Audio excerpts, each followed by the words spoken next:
लाल किताब के अनुसार 9 ग्रहों के सबसे सरल उपाय। अगर आप जीवन में खुशहाली पाना चाहते हैं और बुरे दिनों को अपने पास नहीं आने देना चाहते तो लाल किताब के बताए उपायों को ज़रूर अपनाएं। लाल किताब के अनुसार जो 9 ग्रहों के उपाय बताए गए हैं, इन्हें करने से आप अपने अशुभ प्रभाव दे रहे ग्रहों को भी प्रसन्न कर सकते हैं। अक्सर देखा है कि हम लोग नए नए कामों को करते हैं, हद से ज़्यादा मेहनत करते हैं, लेकिन फिर भी हमें किसी भी कार्य में सफलता प्राप्त नहीं होती। यह सब ग्रह नक्षत्रों की बुरी दशा का प्रभाव होता है। ऐसे में ग्रहों को शांत करना बहुत ज़्यादा आवश्यक होता है। वैदिक ज्योतिष की तरह ही लाल किताब में ही ग्रह शुभ अशुभ फल देते हैं। किसी भाव में ग्रह शुभ फल देता है तो किसी भाव में वही ग्रह अशुभ फल भी देता है। आज हम लोग इस वीडियो के माध्यम से लाल किताब के वह 9 उपाय जानेंगे जिनको करने से अशुभ फल देने वाला ग्रह भी शुभ फल देने लगेगा। लेकिन उससे पहले अगर आप माता लक्ष्मी की कृपा चाहते हैं तो कमेंट बॉक्स में जय माता लक्ष्मी की लिखें, और अगर आप हमारे चैनल पर पहली बार आए हैं तो हमारे चैनल को सब्सक्राइब कर लें, वीडियो को लाइक कर दें और इसे वीडियो को ज़्यादा से ज़्यादा शेयर कर दें, जिससे कि आपके माध्यम से अन्य लोगों का भी भला हो सके। तो सबसे पहले बात करते हैं सूर्य की। दोस्तों, सूर्य ग्रह को प्रसन्न करने के लिए प्रतिदिन प्रातःकाल सूर्य को अर्घ्य देना चाहिए, और अर्घ्य देते समय ओम सूर्याय नमः, ओम वासुदेवाय नमः, ओम आदित्याय नमः आदि मंत्रों का जाप करना चाहिए। इसके साथ ही गंगा जल और चांदी का टुकड़ा सदैव पूजा घर में रखना चाहिए। इसके अलावा छोटे लाल बंदर को गुड़ और चना भी खिलाना चाहिए।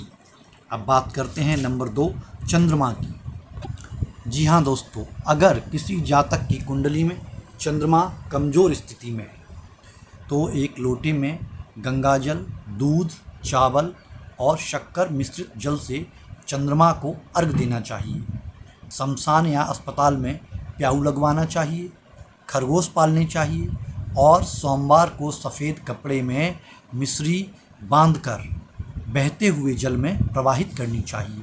इसके साथ ही प्रत्येक पूर्णिमा को व्रत करना चाहिए और चंद्रमा का विधिवत पूजन करना चाहिए। इससे चंद्र ग्रह शुभ होने लगता है। और अब बात करते हैं नंबर 3 मंगल ग्रह की। अगर आपकी कुंडली में मंगल ग्रह कमज़ोर है तो इस ग्रह को मजबूत करने के लिए आपको सूर्य को जल में गुड़ डालकर अर्घ्य देना चाहिए। मंगल ग्रह को मजबूत करने के लिए आपको हनुमान जी महाराज को सिंदूर अर्पण करना चाहिए और लाल रंग का वस्त्र अपने साथ रखना चाहिए। संभव हो तो लाल रंग के कपड़ों को ही पहनना चाहिए और भाई भाभी की सेवा करनी चाहिए।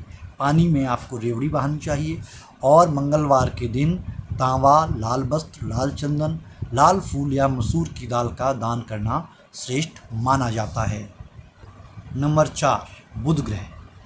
अगर आपकी कुंडली में बुध ग्रह कमज़ोर है तो व्यक्ति को सोते समय अपने सिरहाने पर एक कलश में भरकर पानी रखना चाहिए और सुबह उठकर उस पानी को ले जाकर के पीपल के पेड़ में चढ़ाना चाहिए। इसके साथ ही ये ध्यान रखना चाहिए, जिस जातक का बुध ग्रह कमज़ोर है उसे भेड़, बकरी, तोता आदि नहीं पालनी चाहिए। किसी धार्मिक स्थल पर जाकर दूध का दान करना चाहिए। रात को मूंग भिगोकर सुबह गाय को खिलानी चाहिए।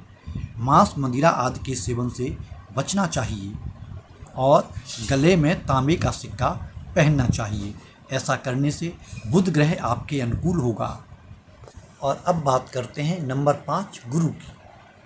दोस्तों, अगर किसी की कुंडली में बृहस्पति ग्रह की स्थिति कमज़ोर है तो उसको पीले रंग के धागे में एक हल्दी की गांठ बांधकर अपनी दाईं भुजा में बांधनी चाहिए। केसर का तिलक लगाना चाहिए।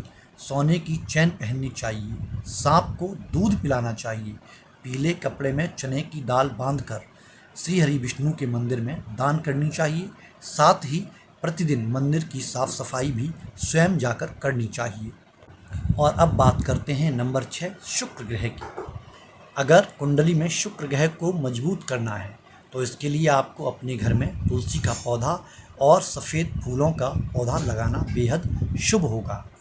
आलू में हल्दी डालकर गाय को खिलानी चाहिए।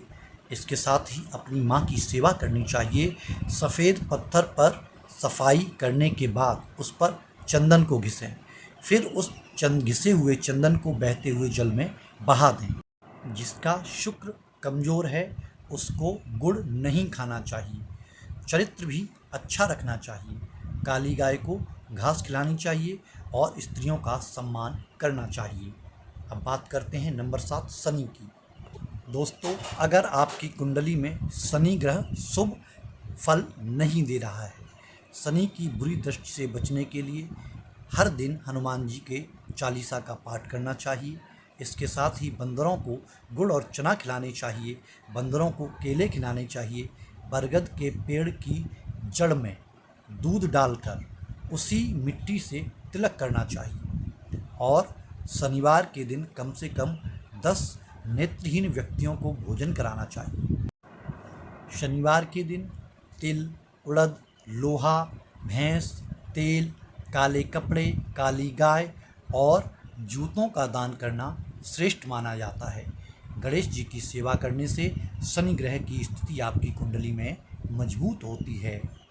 और अब बात करते हैं नंबर 8 राहु की। अगर आपकी कुंडली में राहु ग्रह अशुभ फल दे रहा है तो इस प्रभाव को दूर करने के लिए आपको प्रत्येक सोमवार और शनिवार शिवलिंग पर जल चढ़ाना चाहिए और काले तिल का दान करना चाहिए तथा शिवलिंग पर जल चढ़ाते समय एक चांदी की ठोस गोली को अपने पास रखना चाहिए। और अगर संभव हो तो इस चांदी की ठोस गोली को सदैव अपने पास रखना चाहिए। अपनी माँ से बहस नहीं करनी चाहिए और आपको कभी भी रसोई घर में बैठकर भोजन नहीं करना चाहिए। साथ ही अपनी आय के कुछ हिस्से को अपनी बहन के ऊपर अवश्य खर्च करना चाहिए। बात करते हैं नंबर 9 केतु की। अगर केतु ग्रह आपकी कुंडली में शुभ फल नहीं दे रहा है और आप परेशान हैं तो आपको कन्याओं की सेवा करनी चाहिए। केसर और चंदन का तिलक लगाना चाहिए। काले और सफ़ेद तिल को मिलाकर जल में प्रवाहित करना चाहिए। जल ऐसा हो जो कि बहता हो, ठहरा हुआ जल नहीं होना चाहिए। इसके साथ ही आपको अपना चाल चलन ठीक करना चाहिए। लगातार 4 दिनों तक 7 केले आपको जल में बहाने चाहिए। काले और सफ़ेद तिल मिलाकर जल में प्रवाहित करें। दोस्तों, यह तमाम जानकारी आपको जनरुचि को ध्यान में रखकर दी गई है। ज्योतिष और धर्म के उपायों को अपनी आस्था और विश्वास पर अवश्य आजमाएं। वीडियो का उद्देश्य मात्र आपको बेहतर सलाह देना है। इस संदर्भ में हम किसी प्रकार का कोई ठोस दावा नहीं करते। अंत तक हमारे वीडियो में बने रहने के लिए धन्यवाद। मिलते हैं किसी नई जानकारी, किसी नई वीडियो के साथ। तब तक के लिए आप लोगों को सादर जय श्री कृष्णा।